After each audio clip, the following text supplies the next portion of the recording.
SleepLIVE.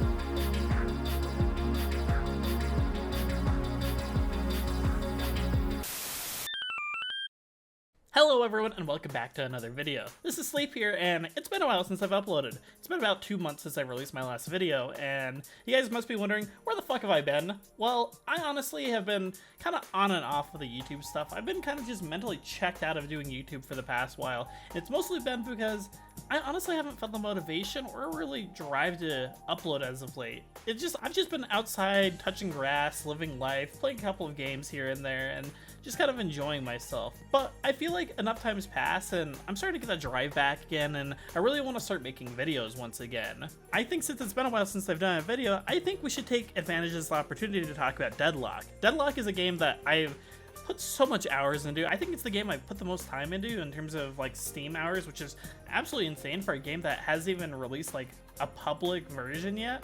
And honestly, within the time that I've left and come back, not much has changed. Of course, there was a big overhaul to the game in terms of going from 4 lanes to 3 lanes that has changed the game astronomically on a macro level, and there's been a couple of adjustments here and there in terms of balance patches, but honestly, I've gotten to the point with Deadlock where I kind of don't care about balance right now. I like when there's big shakeups, like, say, again, changing the map into a 3-lane map and kind of changing the structure of things and doing stuff like overhauling Abrams to be this crazy new HD model. It's been kind of crazy to see this game become more and more complete, but I will say right now, Deadlock is probably in the worst state it's been through its entire lifespan. The game isn't getting updates like it once was, especially during the hype of when the game initially kind of became available to talk about when the NDA lifted, and the player base has dropped so much that matchmaking is kind of a shit show right now. Like if you queue up a game right now in Deadlock, you're most likely going to get into a match where you either absolutely stomp the other team or you get stomped because someone that's from like 3 ranks above you is just randomly in your lobby. The game's kind of a shit show on that end.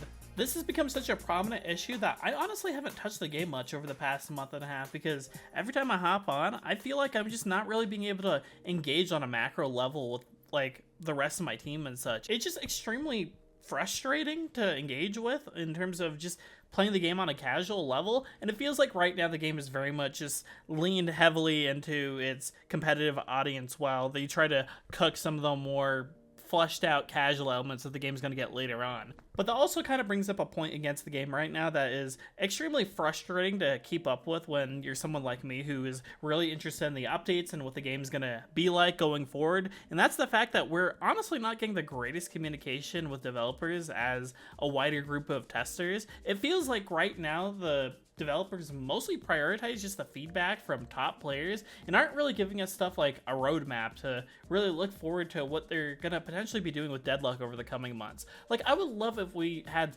some sort of idea of the kind of vision that they want to go with when it comes to this game's launch and hitting beta and that kind of thing. Like, I wish we just had a little more communication on that end. Right now, if you try to talk to developers on the Discord or forums, it feels like maybe you'll get like a reaction or two from the developers in terms of like the little emotes and stuff, but you don't really get much outside of that. You hardly see your impact on patch notes or visual input such, and it's just very, very weird. Of course, Valve is how they are, and they've always approached game development in such very weird ways. But it is a little frustrating that they have given this special privilege to these competitive streamer top player people who are only really caring about themselves and the top like 1% of players, rather than making a more fulfilling and interesting experience for the rest of the player base. I honestly think if they only listen to the competitive players going forward, it's actually going to harm the game and potentially kill the game long term. They need to communicate with the grander audience a little more and stop restricting their communication between DMs where they're